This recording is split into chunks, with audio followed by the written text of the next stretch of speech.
Hi everybody, welcome back to Addiction, Alcoholism, and the Three Principles. Today we're going to do a group discussion on what does freedom from addiction really look like. And Harry and I wanted to cover this topic just because it's something that isn't really discussed much. So we wanted to get into it and see where people are at and obviously we'll be sharing our view on it and our experience with it.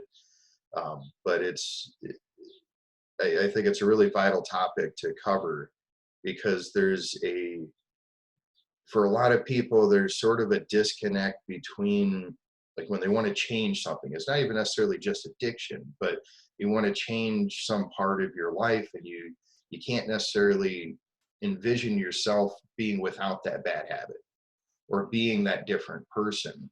And for a lot of people, it's really difficult to kind of picture that. So that's kind of why we want to talk about this today, to see what does it really look like to be free from addiction. And I'll hand it over to Harry before we get into it too much. But I'd kind of like to start with, if it's cool with you, Harry, I'd kind of like to see where everybody's at right now before we start talking about it, and just see what people think it looks like. What do you think? Well, there's so many angles that we can approach this topic from. That was the first thing I noticed. I could have gone like in 16 different directions trying to describe it. But the first thought that came to me was there's a change in feeling. So the feeling of being addicted is a heavy one generally, and it's treated as a heavy topic. And the world sees it as a heavy topic. And when that feeling changes to it not being not only not a heavy topic, but you sort of see your thoughts coming from the past, there's a shift in your level of consciousness, then all of a sudden you're on the road, not only to recovery, but true freedom from the addiction. And I experienced something, Greg, that was very interesting for me. It wasn't addiction, but it was like addiction. And that was I had been diagnosed with serious cancer. And I had to take a shot, and then I had to do 28 days of radiation. And the first thing that I felt was vulnerable. I really felt weak, that I couldn't handle this all by myself. So that's part of freedom of addiction. You need other people. And the second thing that happened was that as I got this support, I started to notice that everybody wanted to talk to me as if I was diseased. And I started to every day wake up with a few more thoughts about that. And as that started to develop, I could feel this weight come on me. And then I went to the beach. I was telling Marty this yesterday. I went to the beach, and all of a sudden, I didn't see it, but I saw that those thoughts were like the cancer, except they were mental cancer, and were taking over my being. And I didn't want to be like that. I wanted to be free of that type of feeling. The three principles kind of helped me to point back again to a beautiful feeling inside of myself. And the moment I saw that I didn't want to do that anymore, I stopped thinking about it. And that's freedom of addiction. You stop thinking about it. As Sid would say, to forgive is to forget. And of course, forgiving not only yourself, but watching yourself move away from those thoughts. Got to remember, if you're in a lot of thoughts about what you're upset about or what you diagnose as a problem, it's going to grow. And the same way, when you change thought, now that's all Sid said in his audio tape was change thought. And when you change thought, you change your destiny, your feeling about it. And of course, Greg, to be honest, I've learned more about this particular topic by listening to you, listening to Meta, You two have been good teachers for me of what it feels like to be free of addiction. So that's my song and dance for right now. Maybe we could go around and see what other people think. Yeah, I'd just like to hear what people think what you think freedom from addiction actually looks like. You know, what does that really mean to you? And we'll kind of start there, and then we'll see where it goes. So who'd like to go first? You can feel free to unmute yourself. I just have people muted for background noise. Marty has some. There, I unmuted you, Marty. Oh, okay. Can you hear me? Yes. Oh, great. Yep. Well, first thing I wanted to say is in terms of Harry dropping his thoughts, you did a hell of a good job, Harry. Fantastic. You were really great. Thanks, Marty. I really admired your courage to just not get bogged down in it. And really, it was a choice. I realized that. In regards to addiction with me, I mean, what it looked like to me was becoming a happier person. I just became happier because addiction takes a lot of work and it takes a lot of effort and sometimes takes a lot of money and takes a lot of resources. So underlying it, I think most people who have addiction do not want to be addicted.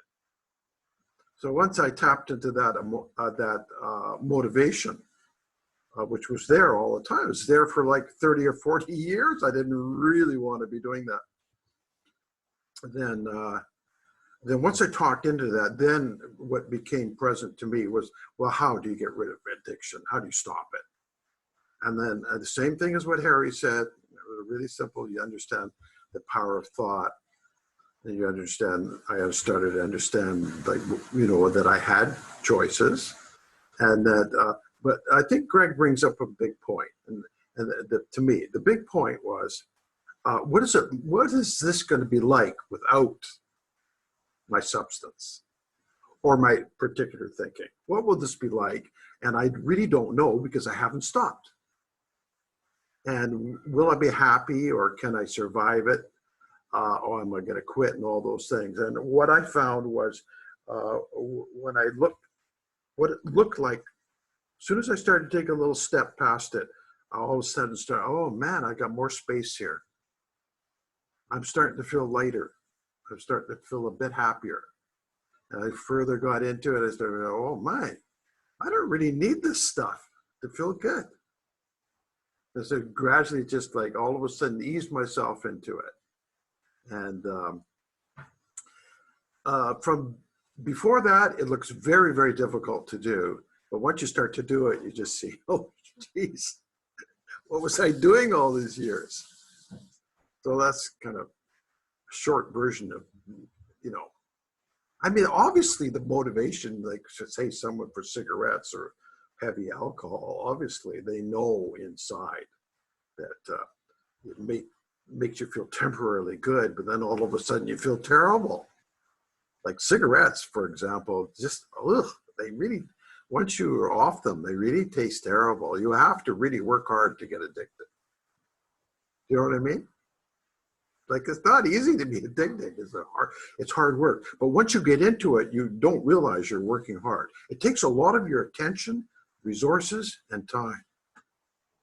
Yeah. That's good. That's nice, Martin. So, and I remember for me with cigarettes, it was funny because at one point, shortly before I had the insight that just kind of made it all vanish, it hit me that the only reason I needed a cigarette wasn't to relieve stress. It was to relieve the craving for a cigarette. yeah. But I told myself it was relieving stress. Yeah. So every time I smoked it, I'm like, oh, I feel better. Oh, so it's relieving stress. It wasn't relieving stress. It was relieving the craving for more nicotine. Yeah. Like that's all it was really doing. You're pushing it off and pushing it off. And it was funny when I finally had my insight around smoking. I literally just woke up one morning and I was done. And I didn't even have any withdrawal symptoms, which was the most amazing part. Because I really truly believe that now there are certain things, there are some very physical things, but I truly believe a lot of stuff with especially like nicotine is very, very mental. It's not as much physical as far as the physical addiction part goes. Now there are definitely obviously some things out there that are extremely physically addictive, you know, and people need to be medically detoxed from those. That is important. What we're talking about here is not, we're not bypassing any medical treatment that's required for like detoxing and withdrawing from things. If you're on something that's really serious and could potentially kill you coming off of it, go get medical help. Seriously, that's not the part we're talking about. We're talking about the after. And that's what we're kind of talking about today is, you know, and that's why I wanted to cover this topic. It's like people will go to a treatment center and they'll be in there for 3 or 4 months and be completely clean. I mean, there's nothing left in your system at 3 or 4 months, right? It's gone. So it's not a physical addiction. And yet they leave the treatment center and go out and get high. So that's the part we're talking about. The medical professionals can handle the detox stuff. That's fine. We're not here for that. We're here for after detox. What do you do then? What does life look like without the substance? And I'd kind of like to hear from Tanya, because I know we've had quite a few conversations, and I really think she's had some good experience with this. If you wouldn't mind sharing, Tanya. I can't even see your picture. Are you there? Do you see me? Sorry, I'm Yep. outside. Can you hear me okay?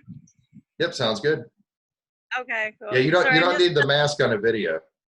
I'm sorry, I'm working today at our supportive isolation center for our homeless folks that are presenting with COVID. So I'm still wearing my mask. Anyway, so yeah, that question, what does freedom look like from addiction? And sort of for me, it's just I no longer need to change my reality by something exterior.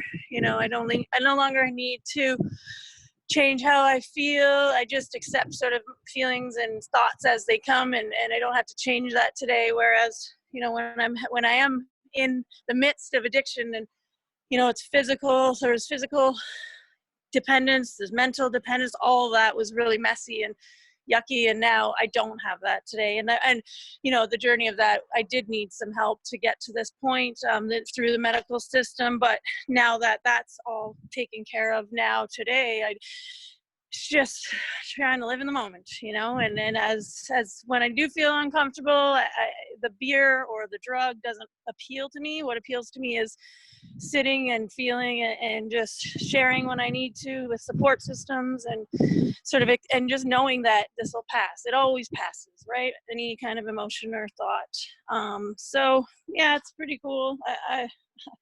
I'll take it for today. That's awesome. Would you mind sharing a time, if you wouldn't mind, if you could think of something where you had those thoughts come up and what you did to let them pass? Like, what do you do when something comes up like that?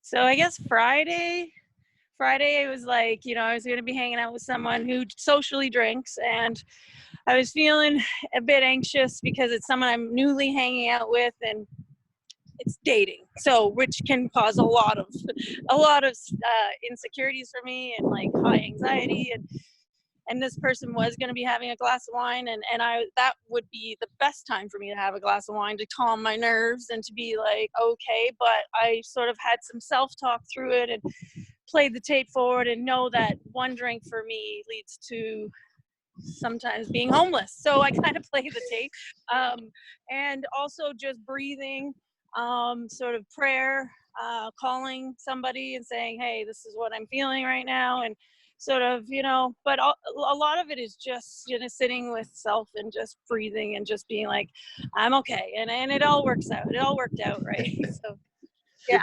I'm glad you brought up calling somebody, because when we get it out of our heads, we're less likely to keep entertaining it. You know what I mean? As long as we keep it kind of a secret and it's up in our noggin, we're going to keep building on it. And it's going to become a bigger story about, you know, oh crap, I really need to go drink. I really need to go get high. I really need to escape this. I don't like this feeling.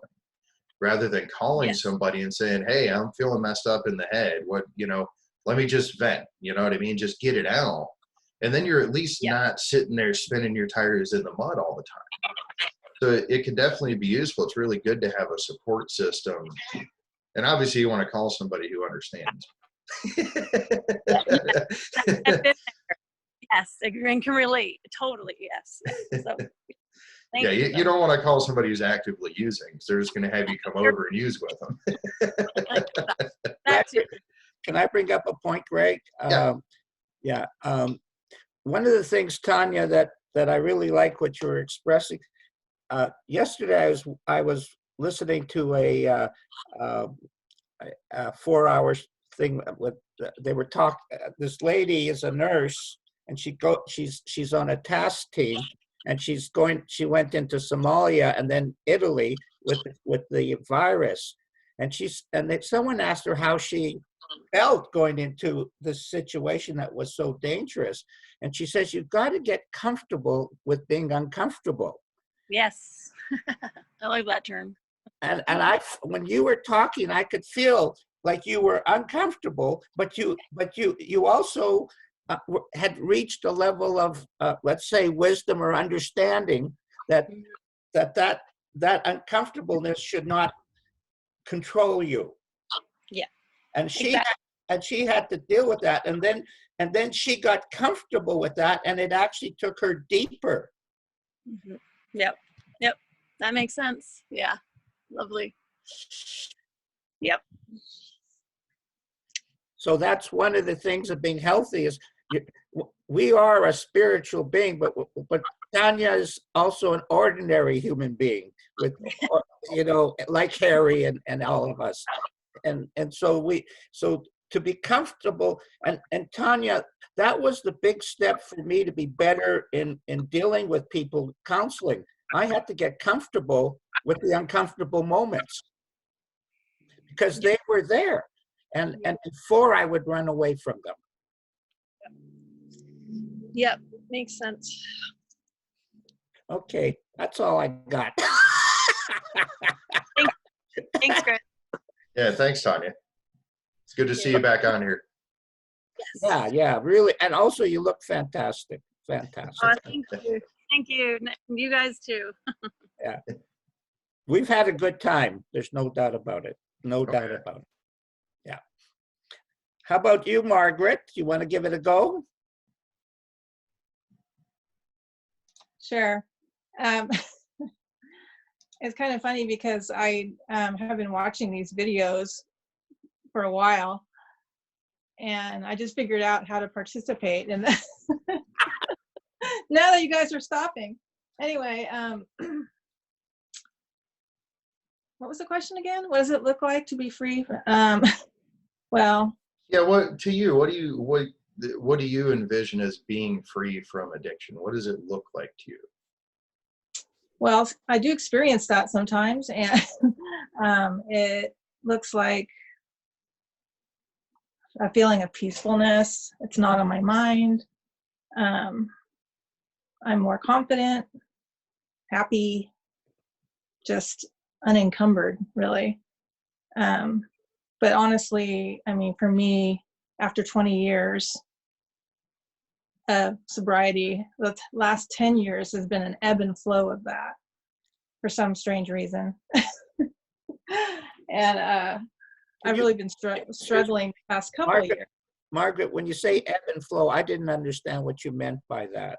An ebb and flow of freedom.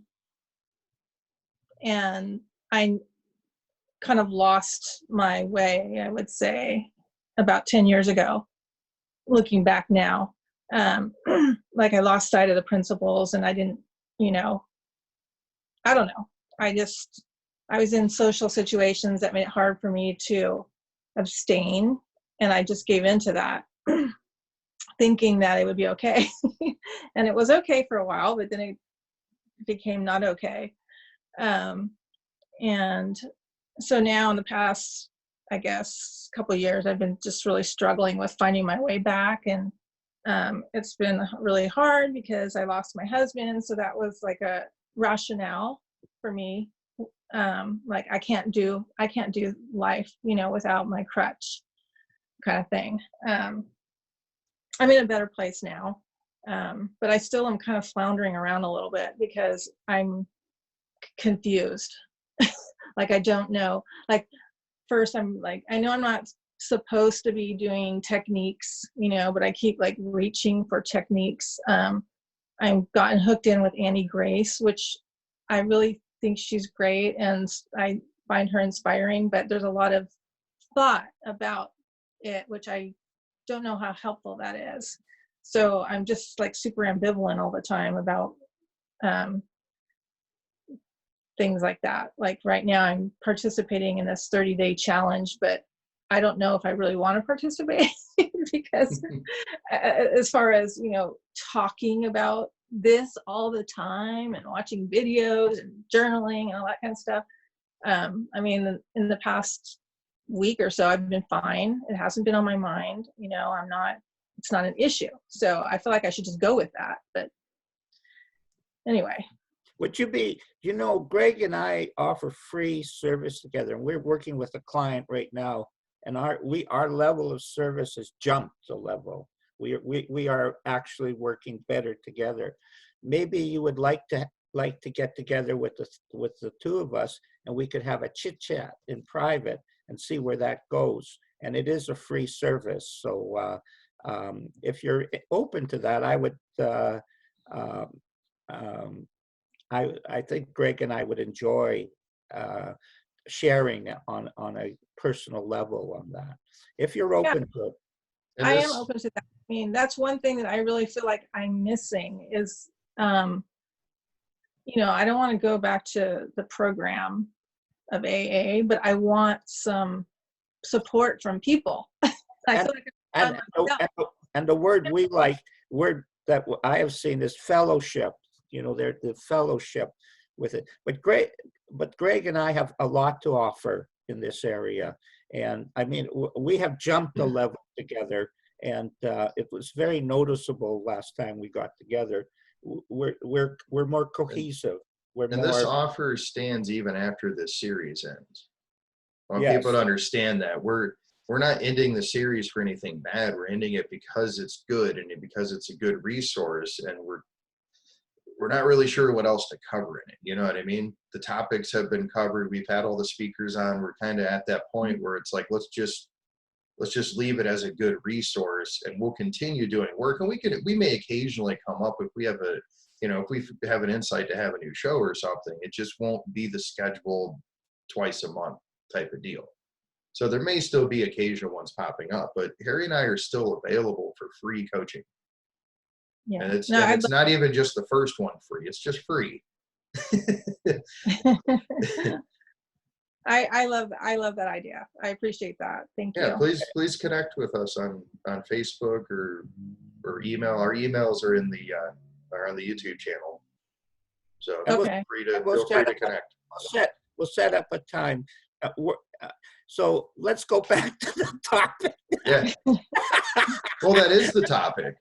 That's exactly what the topic is. Actually, that's true. And that's why I wanted to hear from people first. And Margaret, the key to this is realizing at those moments when you're not struggling or your true self. And at the moments when you are struggling or just when you're caught up and you're thinking about something, there's a story going on. And a lot of times it's subconscious, so it's not obvious. It's not at the forefront. So but there is it's just a habitual thought pattern is all it is. You had a pattern for so many years, and every once in a while you fall back into it. It doesn't mean anything. It's not bad. It's just sometimes you trip and fall in a crack in the sidewalk. Do you stop walking on sidewalks? No, you just get up and you keep moving. That's that's the key to it. So be gentle with yourself is really the key. But I'd like to hear from Meta and see what Meta has to say, and then get into a little more. Oh, thank you. Thank you for all that has been said until now. Yeah. Well, my approach, as you who know me, is from this fellowship. And it's a long time ago since I had a desire for anything to drink. I still can have desire for sugar and something like that. But I don't treat people badly because I'm eating something with sugar in it. So it's only a problem for myself, not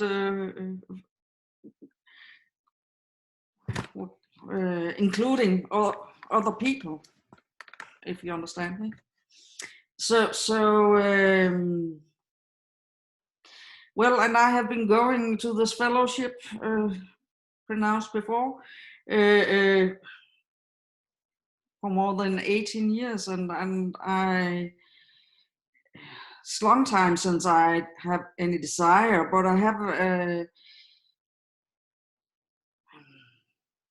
nowadays I'm one of them who are supporting, being part of the supporting system in this fellowship. And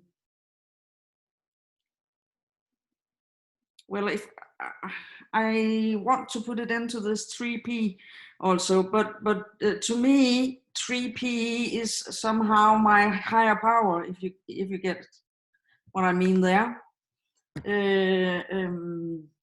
My experience, I didn't higher power. Half hour? Higher power. Oh, excuse me. I'm sorry, I didn't hear it. Okay, go ahead. Okay. We can call it God, if you will.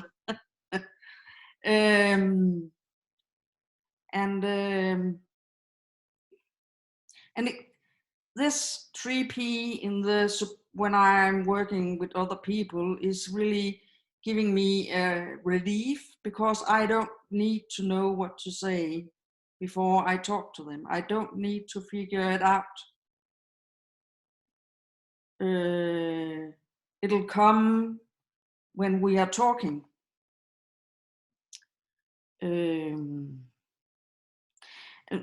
But for me, I also think being a part of this supporting system is a big part of me having a good time being sober.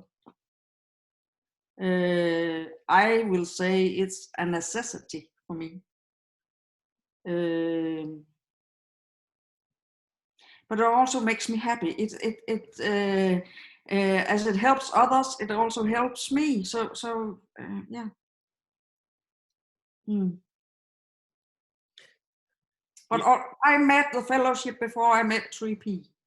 I first met 3P this year, but I have a lot of experience that when I met this, I said, well, here it is. This is what I experience. Yeah. You bring up a really strong point of support. When you grow free of the addiction, you then also have the opportunity to share it. And that really empowers what you have come to understand.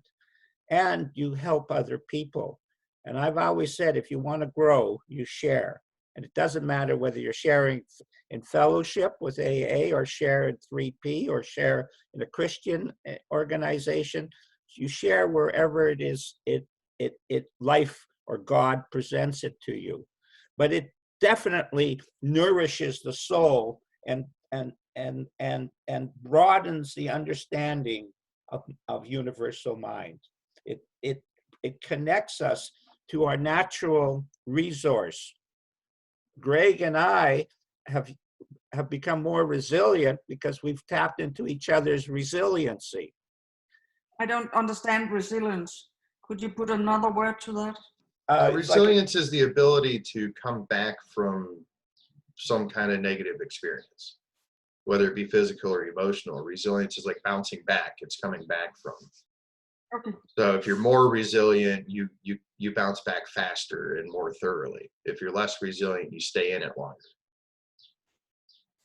Okay. Type of deal. And as you share your ability to bounce back like an elastic band quicker, it becomes nourished. You just start to see that, as you said, as you share it, it brings your heart out, it brings your feelings out, it broadens your understanding of how we are a universal oneness.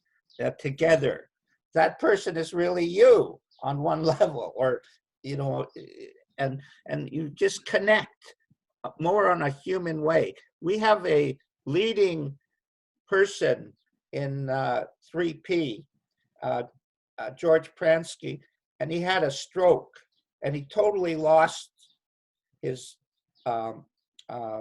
memory and his ability to talk, and he was very, very fluent in he has become a neater person in certain ways. Like, he's vulnerable. He's like he's not so aloof or whatever you want to. He's become a real human being. And that's, you know, when Greg and I worked together, we became better human beings. When you go to fellowship, you become a better human being. It's one of the ingredients of being healthy is it accelerates. Like, we always think of healthy as just getting rid of the addiction, but it actually is heading into a brand new world, especially with your heart. In fact, I see it this way. Going to the fellowship, Siri wants to talk.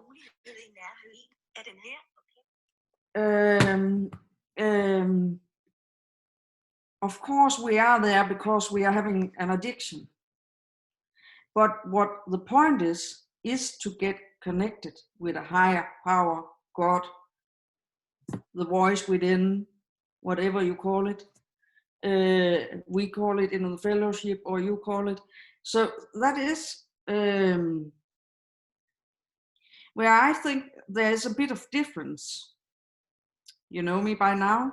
So it is that a lot of us have been treating all other people like shit. Sorry for my friends. Oh, and I've never heard it before. Unbelievable.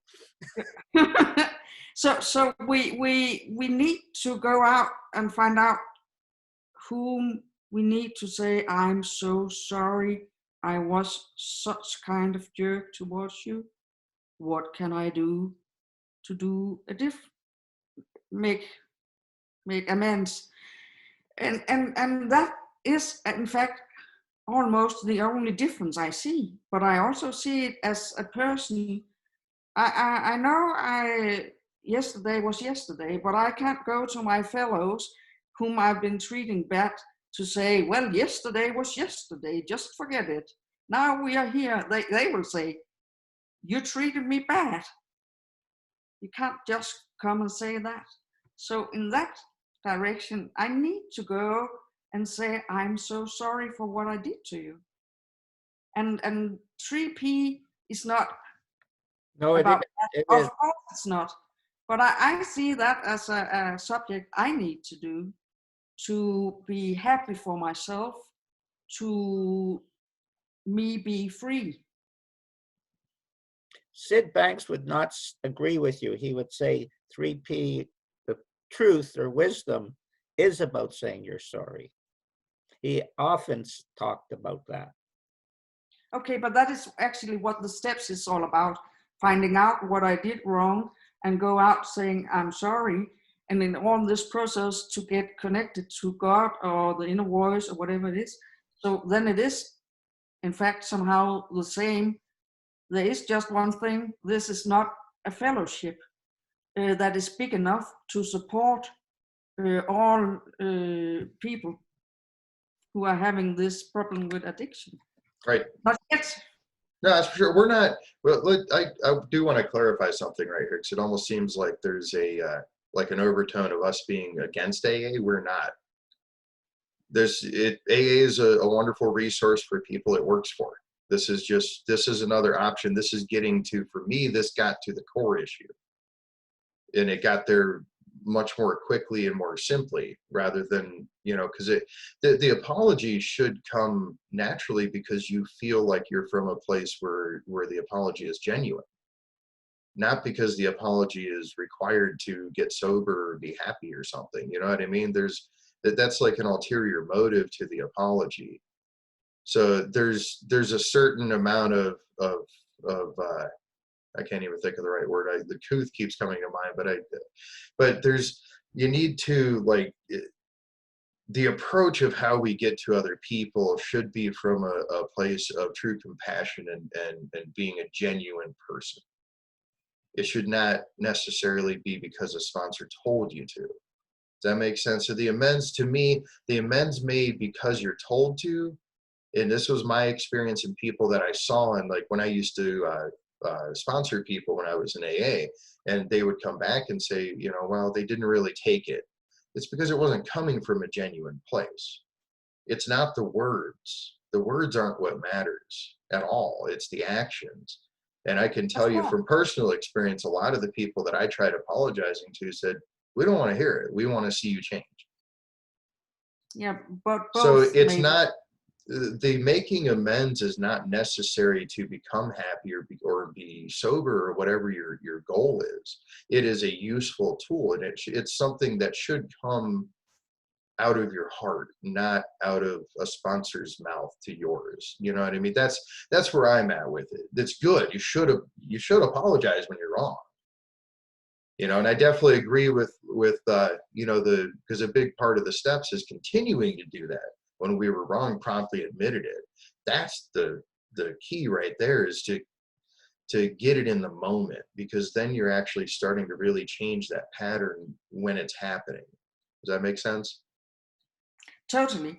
Right now, I'm working with someone where the idea of the fellowship and the steps is go through them in fast way, one day. And then you have learned the steps. And then you can ask someone, of course. But then you know what's the point, and you have decided you want to go for this inner voice, or want to go for God, or what you will pronounce it. That is your desire. But if sometimes, I guess you may have met it, Greg, people are coming in the door saying, I will never, ever say, I'm sorry. And if that is the case, I don't think they are ready to reach out for God either. No, and they're not ready to make amends either, though. No, but that is why they have to maybe work with this for time until they are able to get connected. Well, that's my point there, because the steps, I think the idea of going through the steps in a day or a week or a month or something like that is really, it's not useful, because the steps can be a very useful tool, because they do cause you to look at yourself and your actions and what you're up to, which can help bring things into your consciousness where you can deal with them. You know what I mean? But to rush through them doesn't make any sense, because people have taken it where it's like the 12 steps are the answer, but the 12 steps are not the answer. It's the psychic change you have. It's the spiritual experience you have as a result of the work being done, not as a result of the steps themselves, but because of what is going on behind the scenes as a result of going through the steps with somebody who has been through them and had that psychic change. That's the key, because we can't give away something we don't have. Yeah. Let her. Exactly. Yeah, because after they have been through them on this one day, they are to fucking living them every day the rest of their life. Well, then whoever's leading them through it during the next days, the next month, the next half year, they have someone they can talk to. But they are presented to this, they are making the first, fourth, and fifth step, and they are talking about what to do with the ninth step, and then they are going to live in this way, in gratitude, connected with their higher power, the rest of their life, doing this every day. And it doesn't take hours and hours and hours every day, unless they do stupid things over and over again. But the topic is still to be free of that, Meta. But I cannot participate in that talk. Okay. I was just asking I was just asking what the topic is. What would it look like to you? What is the idea of freedom from addiction? Not how do you get there, but what does it look like when you're actually free from it? Does it mean that you have to go to meetings every day, or does it mean that you no longer need them? Does it mean that you still need the fellowship, or does it mean that you're fine on your own? Does it mean that, what does it mean to you to actually be free from addiction that's the real question. It's not so much about how you get there.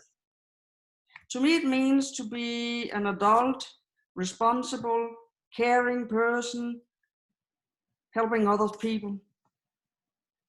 And Awesome. and I'd like to add, and uh, to have an alive feeling within yourself, because as you get free of your addictive thoughts,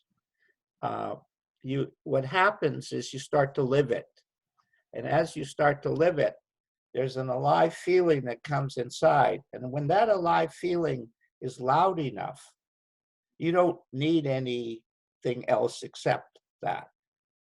That's the way I see it, Matt. I'm not disagreeing with what you're saying. I like different approaches, but the key is this alive feeling. When Greg and I met, when Marty and I met, we had an alive feeling. He didn't have my alive feeling, and I didn't have his, but we recognized that. But more than that, we had confidence within ourselves to know that our connection to God was speaking through us. And that was confidence. And that, as I trusted it more and more and more, created me to live my ordinary life freer. When I was in high spaces, no problem. But in my ordinary life, because of this alive feeling, no matter what I was thinking, oh man, this alive feeling's too delicious for Mr. Boring up here or Mr. Noisy. No, I'll take the And that, to me, is freedom. Is because I believe you have an alive feeling, and then you like to share it through a certain channel. No problem. But the key is the feeling inside yourself. And the more alive it is, the easier it is to live, not only free of addiction, but a whole brave new eyes. Your eyes are totally different. What you're seeing, you forget about thinking about addiction. That's the freedom. Forget about it. The less you think about it, like the cancer, the less I thought about it, the freer I was. And guess what? I started to enjoy it. I actually started to enjoy what I was going through. I had never been through anything like this. It was so fascinating. And there was so much information on the internet with regards to it. But this alive feeling is the true freedom, as I say. And how you want to share it, and how you want to kiss it, and how you want to live it, that's up to you. That's why you're Meta, and Greg is Greg, and I'm Harry. So when that's alive, the light bulb is turned on, not up here, but in here. It's very easy to live a happy life. Very, very easy. Yes, I stumble. Yes, I have stupid thoughts. Yeah, and a happy life doesn't mean that every single moment you have like ecstatic thoughts or something. You still go through your life. We still have sad times. We still have times when we might get upset about something. But for me, it's like it doesn't last as long now, especially when I get upset. If somebody kind of gets to me, it's like it's almost instantaneous now where I catch myself, and it's like, oh, like it doesn't really matter much because we're all innocently doing the best we can at any moment. And that's, to me, that's why the change in behavior is the ultimate amends, because you're no longer treating people that way. Saying the words and saying I'm sorry, but then going back and having the same behavior doesn't really accomplish anything. It actually almost kind of harms us. And I was kind of looking at, but when you were talking about it, it made me think about an analogy. It's like, and I'm totally fine, honestly, whatever approach anybody wants to use for addiction recovery, use it. The three principles are why they work. This is the nuts and bolts of it. This is the 3 principles are the fundamental building blocks of human psychology. So these are why they work. How you get there, well, whatever. There's a million roads for me to get from where I'm at to California. It's still going to take me about the same amount of time, maybe. Some are faster, some are slower, but they're still going to get me there is what I mean, not the same amount of time, but they're still going to get me there as long as I'm heading in that direction. Does that make sense?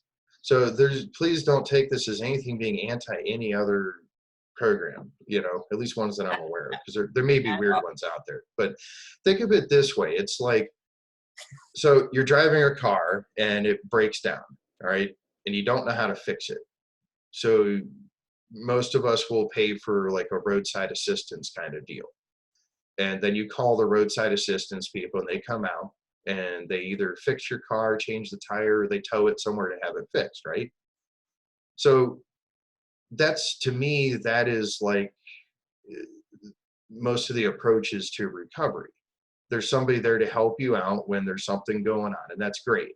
But what if you learn to fix the car yourself? Yeah, but I don't believe in that, so sorry. And that's fine. That's why we're Yeah, talking about it. Please, yeah, I don't believe in that much. I don't believe my connection with the inner voice or my higher power or whatever you pronounce is good enough in the bad situations. And I'm so sorry. I'm no, that's fine, Meta. And but it's not, also, you know, all the time. I got something. But Meta, in 3P, a lot of people are also feel they don't have that connection that you're talking about. And then the question is, how do I get that deeper connection? And as it appears, you get closer and closer to it. Do we ever arrive at the Silvery Star Saloon? I don't know, but it's an understanding of 3P. Also, there are a lot of people in 3P who are addicted, whether and of course nobody's talking much about that, but people, there are different levels of understanding with regards to the 3 principles. And at one level, you need the roadside assistance all the time. And at another level, you only need it once a year or once every 5 years or whatever it comes up. At some point, everybody needs roadside assistance at some point, metaphorically speaking. You know, even Sid, at some point, I guarantee you Sid had somebody he went to vent and just kind of, you know, settle down when things got a little too cluttered up. I guarantee you he had somebody. His wife. You know, so it's important to have that, but it doesn't have to be anything in particular. It can be your friends and family and people you know, people around you that aren't even involved in addiction. Because the fact of the matter is, the people who are not involved in addiction know better how to live without it than we do, right? Because they're living without it. So let's look at how they're living versus how we're living. Because in actuality, the reason why we end up having these addictive patterns is because we're trying to feel better. That's always what it comes down to, whether it be drugs or shopping or gambling or sex or whatever it is. It's always an innocent attempt to feel better because we know that we can feel better. And the reason we know we can feel better is because we're already there. There is no destination because we're already there. We've just forgotten the fact that we are God. We are, I believe, this part is my personal belief and my experience and what I've seen. I believe that collectively we are God. That thing that we are calling a higher power or God is us. That's why we have this creative power with our thoughts. We can create reality. We invent things. We can turn our day to crap in an instant. We could be having a wonderful time and suddenly just go into a depressive state, right? I've done that many a times. So it's all coming down to fixing that core issue, which is realizing that we're already well and healthy. It's just that we've created this illusion that we're not. And it's a matter of getting rid of that illusion. And that's ultimately what the 12 steps do, is because when you're stripping away the stories, that's why you're doing a personal inventory. And that's why you're making amends to people. Guess what part of making amends is, at least in my experience, part of making amends is people pointing to you and saying, yeah, but this is why I was upset with you. And maybe they're pointing to something that you don't see because it's subconscious or unconscious or whatever term you want to use. It's not apparent. It's part of that kind of automatic system that keeps things running, that like the reason you don't have to think about how to tie your shoes or drive a car after you've learned it. You know, it's the reason why a really good musician can just play that guitar effortlessly. But it took thousands of hours of practice to get to that point for something physical like that. We're talking about something spiritual where you're already there. It's like we're born classical guitar players. It's just we forgot we know how to play. And all we need to do, we just need people to remind us. And as we step into that feeling, we start to explore our own geniuses and talents and gifts. And some of the gifts are from God, or from, in my case, from Great Spirit, from the Indian world. And I experienced these gifts coming in, and I was very surprised about them. They actually transformed me. And they also transformed my understanding of what mystical meant. It wasn't just a scientific clinical experiment and I was going to go from A to B. Maybe I could go from A to Z. And so as I watched that, I saw that's my true nature. I'm much more comfortable with big learning than I am with itsy bitsy clinical learning, or little itsy bitsy problems that I have that I'm able to erase type of thing. So maybe we could wrap it up with Margaret and Marty just saying a few words about what they've listened to, and we'll just go ahead. Margaret or Marty, one of the two. Don't both jump in at the same time. Here, let me unmute you, Marty. Marty's talking, so Oh, there you go. You're unmuted. so something about addiction? Well, it comes to my mind that one thing you have to be careful with is this very, very subtle attachment to the idea that there's a higher power outside of yourself. And when you do that, you begin to develop a certain kind of a relationship where, you're searching for some sort of help, and you're denying. There's a certain denial that everything you possibly need is inside you. And then it's a certain kind of lack of awareness that the world is a spiritual universe. Total power in every single aspect of the universe. Everything you can perceive, every thought you have, every thought you ever had and ever will have has a spiritual essence to it. So at that point in time, and Greg and Harry are extremely good after all these years of pointing people inside to this fact as being the answer to alleviate your suffering from all addiction completely. Because at certain levels of consciousness, addiction does not come into play. It's just of no interest. Now the being is, I've observed this more in Harry than I have in you, Greg, because I haven't spent that much time with you. But the being becomes excited about growth and spiritual evolution and development, just in a natural kind of way. It's not like, it doesn't have to be learned. It's just like, oh, I'm hungry for it. And at that point in time, there's something like the alleviation of tension from alcohol or something like that, which is very effective. It's not something that becomes of interest to you. So it's letting go of the concept that you learned from when you were a little kid, that there was outside power to the world, that you weren't part of it in some kind of way. It's very, very, very. And the funniest thing is in listening to this, the third time I met Sydney Banks, I was met some people, and they were living in a huge teepee. And so Sid, everything quieted down, and then Sid asked everybody a question. And the question was, well, what is your concept of God? And everybody had the same concept outside of themselves, some big power. And basically Sid said, well, that's not really right. And that's something for everybody to take a look at. And all these years you guys have done this work, you know, definitely seem to be pointed exactly there all the time for people to look inside and, you know, find the quiet and the beauty. It's all, you know, if you want to go back many, many years, it really is the question of very of self-esteem, really.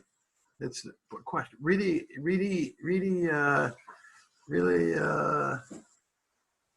a matter of recognizing something that you already have, and it's a very beautiful thing. It's beautifully said, Marty. Really a wonderful, wonderful addition to this session. Oh, thank you. Wonderful, wonderful, absolutely. Margaret, could you say a few words? I don't really have anything to say, except I want to say thank you. And I enjoyed this. I'm feeling peaceful right now. Oh, beautiful. That's what I have a goal in every show. If it helps one person, the show is a success. And just remember, Margaret, what you're feeling right now is you. It's not us doing anything to you. It is what we're doing is we're speaking to a place inside of you. We're speaking to you, and you're hearing it and you feel it. And that's what you need to stick with. Keep that feeling. Like Sid said, stick with the feeling. It's not about us. That's you. That is you creating that. And you can create that at any time because that is you. It's about dropping the story of all the other stuff going on. That busy mind that, you know, we're so sure of who we are and what we like and don't like and what the future holds in possibilities and what it can't do and whatever. But we're only ever limited by our thinking. Right. And that's the key. So this is you. That feeling you have right now is you at your core. And that is accessible at any moment. It doesn't always seem like it, though. No, it doesn't look that way. There's a grand illusion out there that we've all been taught innocently. We've all been misled innocently, and that's okay.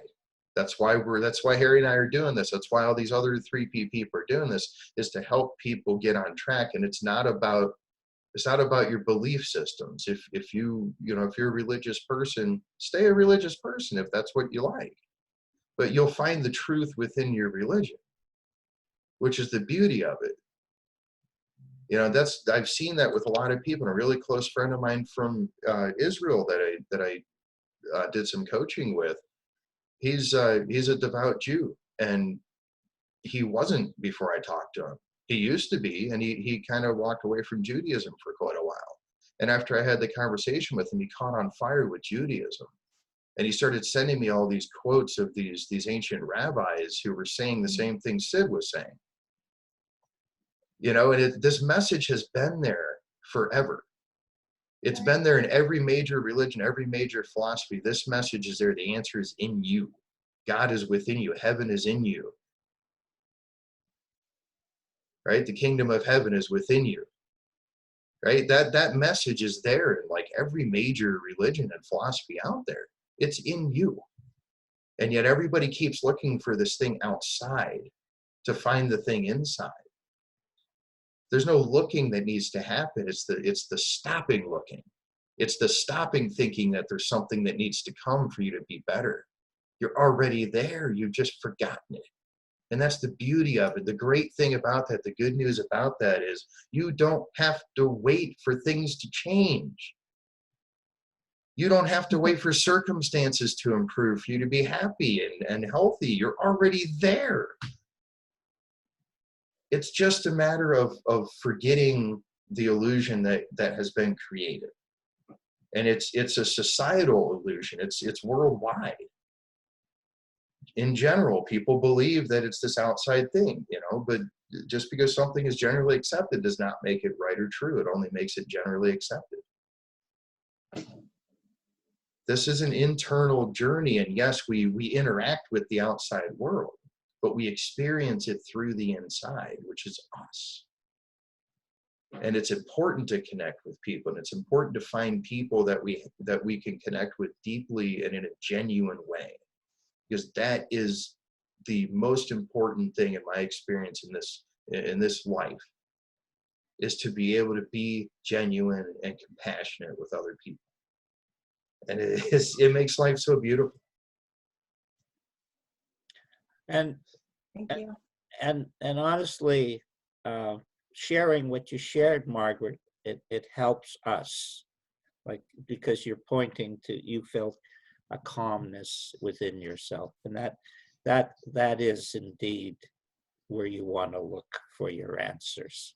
Yeah. It's a bit of a surprise, and certainly was to me, that it's in the quiet, a quiet mind, rather than a doing mind.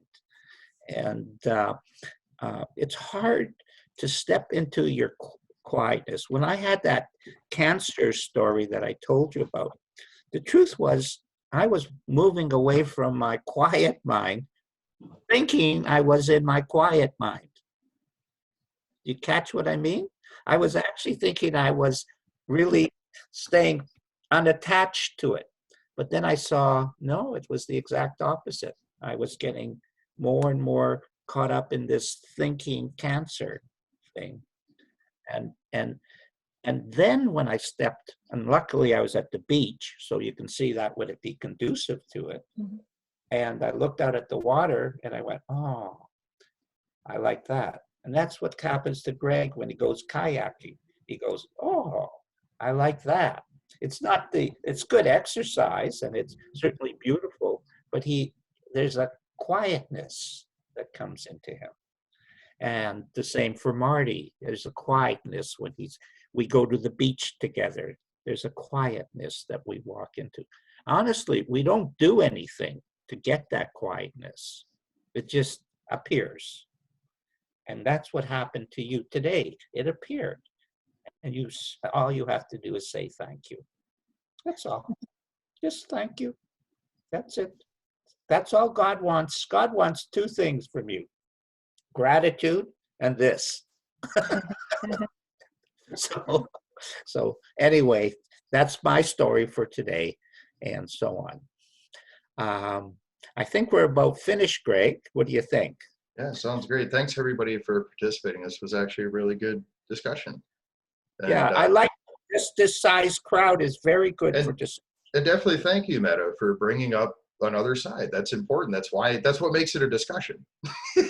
Otherwise, it's just somebody up talking about one thing, So thank you so much for everybody participating. And this has been, and I know I can speak for Harry on this, that this has been a real honor making this series.